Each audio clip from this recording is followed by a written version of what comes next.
5월 시장 리뷰 및 6월 전망입니다. 드라마틱한 5월이 마무리되었습니다. 삼성전자의 부진이 아쉬운 5월이었습니다. 식품과 화장품 업종이 상대적으로 강세를 보인 한 달이었습니다. 5월 리뷰 및 전망 시작합니다. 구독, 좋아요는 더 좋은 컨텐츠를 만드는 데 힘이 됩니다. 이번 5월 시장을 보면요, 미국의 PMI가 예상보다 높은 수준을 발표했고 2년물 국채금리 입찰 부진으로 금리가 상승하는 모습을 보였습니다. 그러다가 주 후반으로 이어지면서 미국의 개인소비지출 지수가 시장 기대치를 부합하는 모습을 보이면서요, 국채금리 상승과 달러 강세로 인한 시장 우려가 한풀 꺾이는 모습입니다. 국내 시장을 돌아보면 삼성전자와 삼성전자의 아이들의 부진이 지속되고 있습니다. 반면 화장품, 식품, 변압기 기업이 여전히 시장을 주도하고 있고 의류업체의 반등이 주목을 받고 있습니다. 지난 한 주 미국 시장을 보겠습니다. MS는 2.7% 마이너스, 구글은 마이너스 0.6%, 아마존은 마이너스 2.5% 부진한 모습을 보였습니다. 반면 애플은 플러스 2.8%, 그리고 테슬라도 2.5%로 양호한 흐름을 보였습니다. 애플은 6월 10일 예정되어 있는 개발자 회의를 앞두고 AI 적용 기대감이 반영되는 모습이고요. 테슬라는 중국에서 FSD 출시가 조만간 이루어질 거란 소식으로 양호한 주가 흐름을 보이고 있습니다. 반도체 기업을 보면요, 엔비디아가 5.6%를 보이면서 강세를 보이고 있는데 거래일 기준으로 보면 이틀 연속 하락하는 모습을 보이고 있습니다. 그리고 브로드컴도 마이너스 4.6%를 보이면서 반도체 기업이 주 후반에 소폭 조정을 받고 있습니다. 지난 5월 한 달 기준으로 보겠습니다. 지난 한 달을 보면 반도체가 여전히 주도하는 시장이라는 것을 확인할 수가 있습니다. 엔비디아가 무려 32% 상승했고요. 브로드컴이 6.8%, AMD가 15%, 마이크론이 13.9% 상승하면서 시장을 주도하는 모습이었습니다. 자, 필라델피아 반도체 지수를 보겠습니다. 지난 6개월의 추이이고요. 지속적으로 상승하는 모습을 보이고 있는데요. 엔비디아가 지난 2거래일 연속으로 하락하면서 필라델피아 반도체 지수도 소폭 하락하는 모습을 보이고 있습니다만 반도체 강세는 지속되고 있다고 볼 수가 있습니다. 반면 국내 반도체 기업은 상대적으로 부진합니다. 삼성전자는 HBM 우려가 여전히 발목을 잡고 있고요. 20만 넥스를 찍었던 SK 하이닉스는 더 먹을 게 있을까라고 하는 우려가 일정 부분 주가에 반영되는 모습입니다.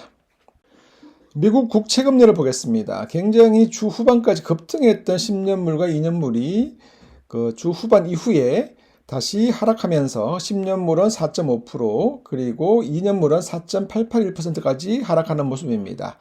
2년물 국채 입찰이 마무리가 되었고요. PCE 지수가 시장 기대 수준으로 나오면서 국채금리가 다시 하락하는 모습을 보이고 있는데요. 시장에서는 금리 하락 시점을 9월 이후로 보고 있습니다. 달러 인덱스입니다. 달러 인덱스 역시 주 초중반에 급등을 했습니다만 후반 들어오면서부터 이제 후반 이후에 하락하는 모습을 보이고 있습니다. 국채금리 하락이 달러의 상대적인 약세로 이어지는 모습인데요.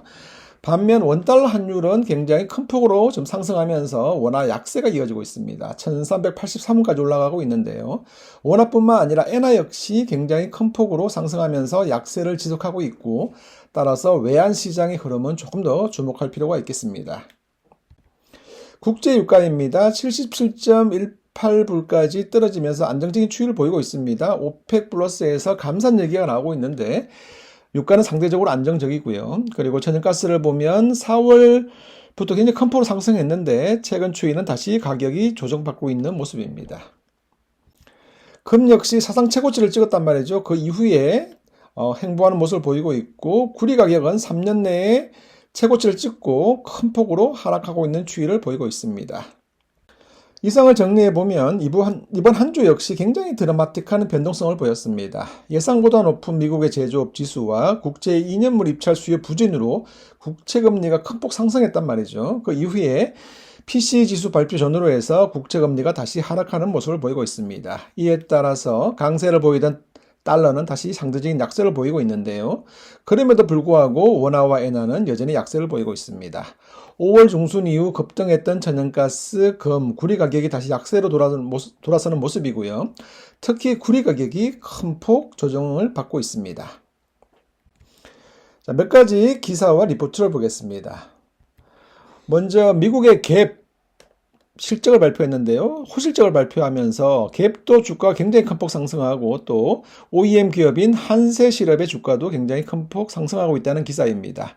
어리업체 갭이 흑자 전환했을 뿐만 아니라 시장 컨센을 웃도는 실적을 보였다는 기사입니다.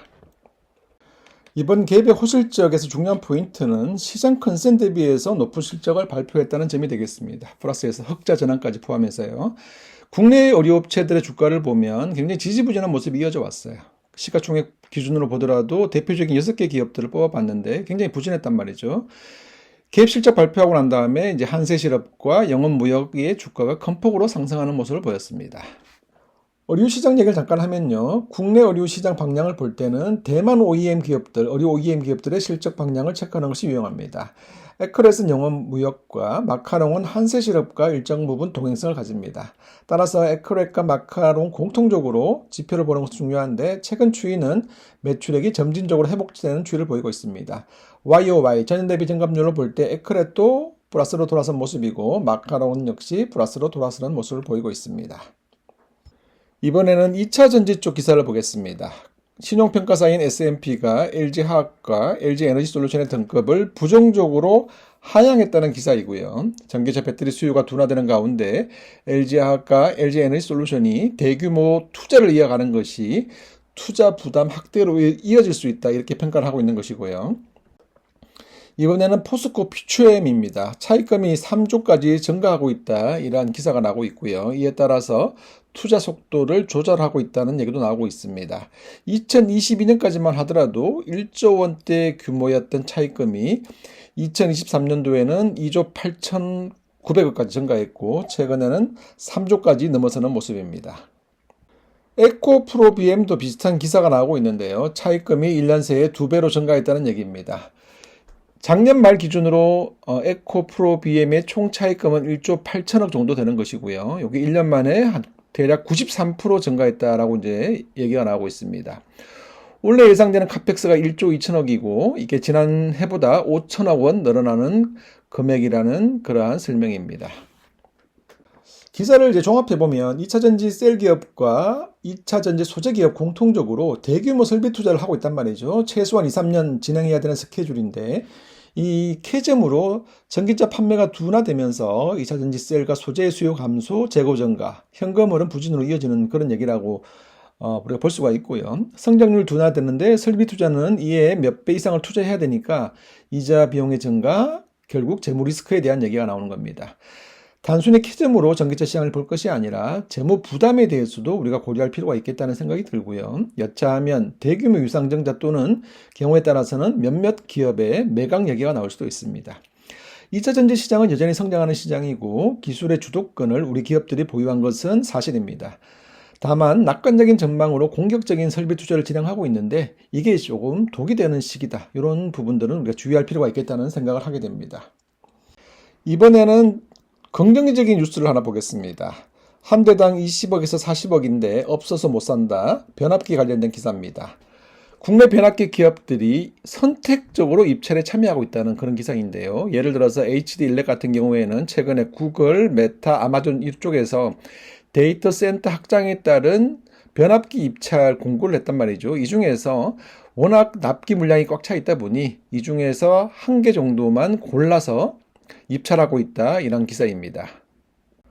다시 말해서 데이터 센터 투자 확대로 변압기 수요는 급증하고 있는데 이미 대부분의 변압기 기업들이 납기 물량이 꽉 차 있기 때문에 선택적으로 참여하고 있다라고 하는 기사입니다. 변압기 시장 호황이 1, 2년의 반짝 사이클이 아니라 꽤 긴 사이클이 될 수 있다는 생각을 계속 가지게 되는 것이고요. 실질적으로 변압기 관련해서 대형 변압기, 소형 변압기 수출 금액이 지속적으로 증가하는 추이를 보이고 있습니다. 여기에다가 수주 잔고는 이미 1.5년에서 2.5년 이상의 수주 잔고를 확보하고 있는 그러한 모습을 보이고 있습니다. 자, 국내 시장 전망을 정리해 보겠습니다. 이번 5월 국내 시장은 변동성이 높은 모습이고요. 어려운 시간을 보냈습니다. 가장 큰 이유는 반도체의 부진이고요. 삼성전자의 부진입니다. 최근 구글이 삼성전자가 아니라 TSMC와 손을 잡을 거라는 기사까지 나오고 있습니다. SK하이닉스와 한미반도체로 대표되는 생성형 AI 시장은 여전히 강세를 보이고 있습니다만 삼성전자와 또 삼성전자의 아이들은 부진한 흐름을 보이고 있습니다.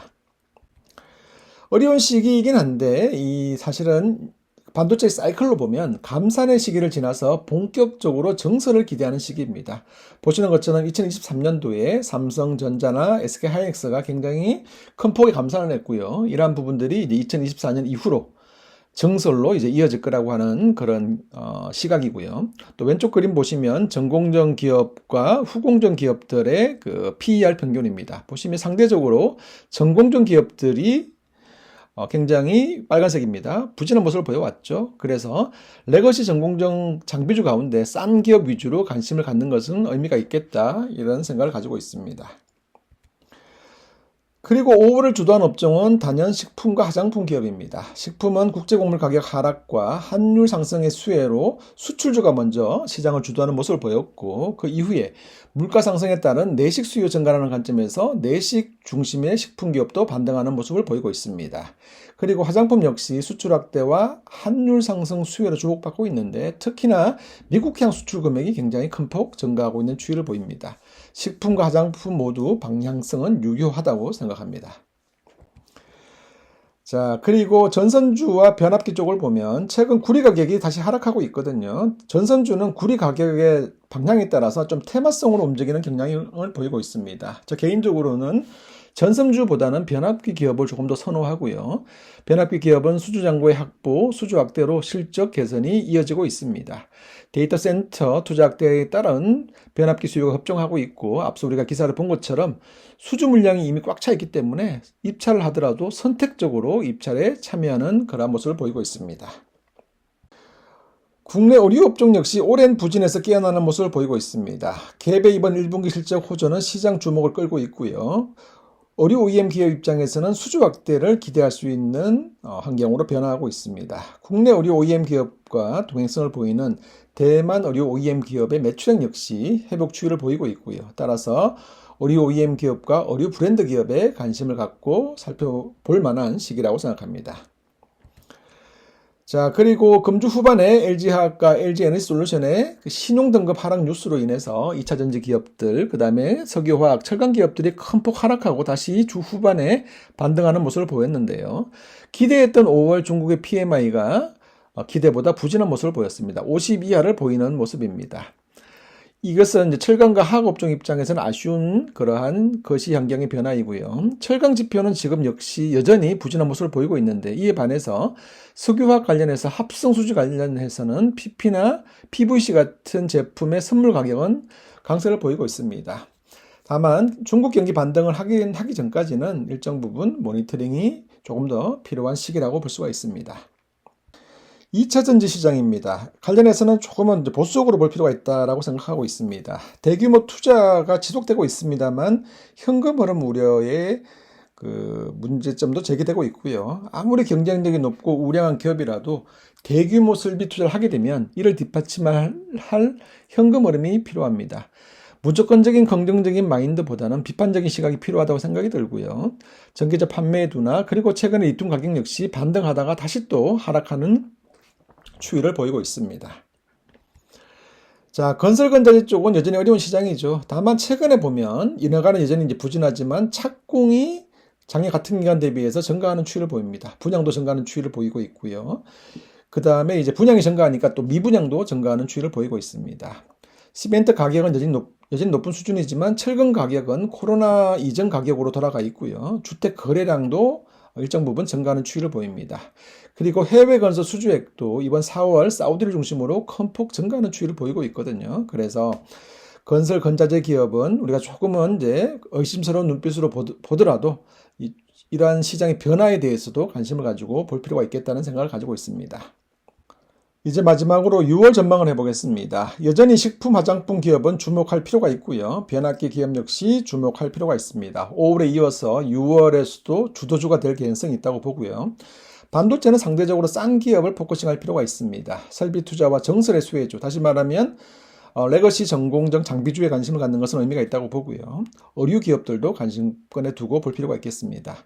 경기 민감주 관련해서는 철강보다는 석유화학이 조금 더 나은 모습이긴 한데 이번 달 중국 PMI 경기 부진을 감안해서 조금은 보수적으로 볼 필요가 있겠습니다. 건설 건자재 관련해서는 몇몇 지표들이 개선되고 있습니다. 건설 수주액 착공 지표, 그 다음에 주택 거래량 지표가 개선되고 있고요. 그리고 해외 건설 수주액 증가 관점에서 대형 건설사들, 그리고 가구 인테리어, 시멘트 기업들을 조금 관심 있게 모니터링을 해볼 필요가 있겠습니다. 2차전지 기업은 여전히 보수적인 스탠스가 필요하다고 생각합니다.